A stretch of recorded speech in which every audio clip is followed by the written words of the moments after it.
un grande butto in casa, direi, un risultato molto rotondo contro una squadra che comunque non era facile da prevedere. Qual è insomma l'analisi della partita? Ma avevamo chiesto ai ragazzi di aumentare un pochino la qualità della performance rispetto alla settimana scorsa, penso che ci siamo riusciti, abbiamo fatto un buon lavoro in tante cose, abbiamo ancora tantissime cose da migliorare, quindi alcuni punti su cui concentrarci in settimana in vista del derby.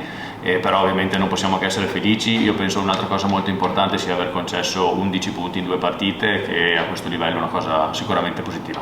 Ecco, proprio la gestione dei primi minuti, che abbiamo capito essere un po' più delicati, almeno per adesso, sicuramente una soddisfazione rispetto a settimana scorsa. Sì, sicuramente, ancora una volta non è stato l'approccio che speravamo, però sicuramente siamo riusciti a risalire in sella abbastanza in fretta, evitando danni, e quindi devo dire che dobbiamo essere molto soddisfatti delle cose positive, ricordandoci comunque che siamo una squadra molto giovane, che ha un sistema completamente nuovo, e quindi prendiamo il positivo e andiamo avanti per costruire su queste basi.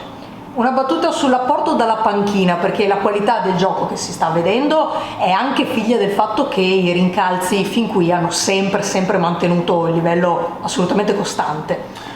Guarda, non c'è dubbio, al di là delle 2 defezioni che abbiamo avuto in settimana, oggi il allenatore che doveva partire titolare aveva la febbre, quindi abbiamo fatto un cambio all'ultimo minuto. Quello che poi è veramente forse un plus per noi in questo momento è poter fare i cambi con tutta la serenità del caso, perché sappiamo che non solo danno un impatto positivo, ma addirittura alzano il livello in molte situazioni, quindi ancora una volta un plauso ai ragazzi che sono entrati, perché sono stati ancora una volta decisivi.